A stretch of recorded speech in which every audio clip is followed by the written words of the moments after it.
to another video. I know it's been a while, but today we're going to be doing how to sound like Lil Peep on Mac. So before we get started, I just want to apologize for being away for so long. It's just been really busy. It's kind of a lot of stuff going on, but I'll try to get the uploads rolling now.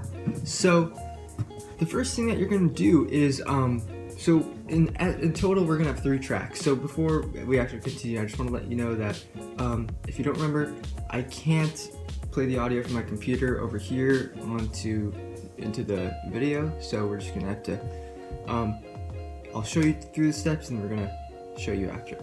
So the first thing that you're gonna do, so you're gonna get 3 tracks. You don't really need your 3 tracks first. You can just start out with 1. You're gonna make these 2 right here later. So when you first start out, what you're going to do is you're going to go to your channel EQ, and you're going to have something similar to this.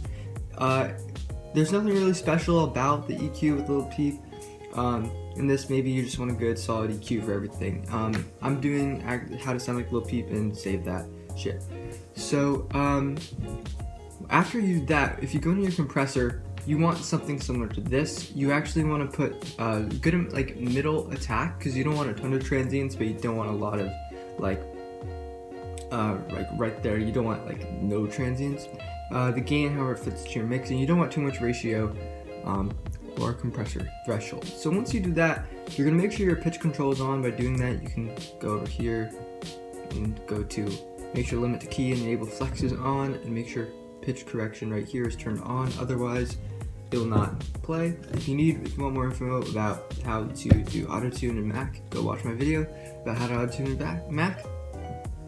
And then next thing you're gonna do, you're gonna put a directional mixer. So it should be under imaging, and you're gonna go to directional mixer. And once you do that, you're gonna follow something similar to this. And then once you do that, you're going to go to your platinum verb. And this is the setting we have. Pretty reverby, pretty spacey. If you want, you can take a screenshot or pause the video. Make sure you take a look at those settings. And then once you do that, you're gonna go to your flanger. I don't really know how to say this. I probably should have looked this up before, but yes, I'm just gonna say for this. These are the settings that I'm using. So only on your main track. This is your main track that we're doing right now. You're gonna put your flanger on, or flanger. Sorry.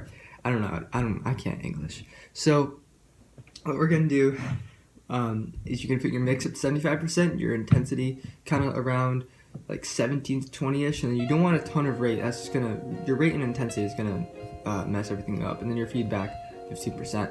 And then once you do that, you want to make sure that this is centered, because it's the stereo center, because your camera's all. There we go. Because your next 2 tracks, you're going to duplicate these 2 tracks and create 2 new tracks. One's going to be all the way to the right, one's going to be all the way to the left. And you're going to follow the same exact settings for each one, except you're going to put a stereo spread and a directional mixer. And you're going to put a directional mixer and a stereo spread for both of these. You don't have to have the stereo spread, but if you want to, you can. And most importantly, you're going to put a vocal transformer. So when you go, it should be under pitch.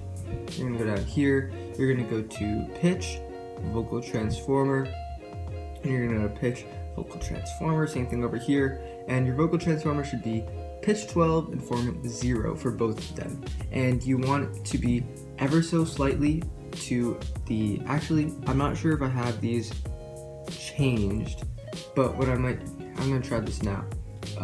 If you put this like that, then slightly to the left and slightly to the right, that should give a good effect. You don't have to do that, you can play around with that, and put these down in volume a little bit. And you're not going to have a flanger on any of these, only on your main track. I was experimenting with ensemble and chorus, which kind of give it similar but not really effective as a flanger, so you can experiment those as well. So, and then you can see over here I have these tracks over here. Oh, by the way, on my 2 duplicate backing vocals, this is my EQ. I took out a lot of this low end over here, try to give it like a backing vocal sound.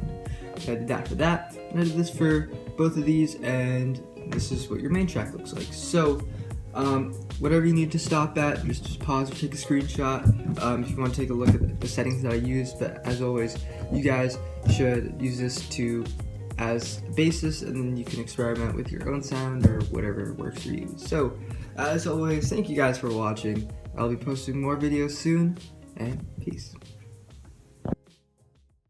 I can make you this, baby, I can make you that. I can take you there, but baby, you won't make it back.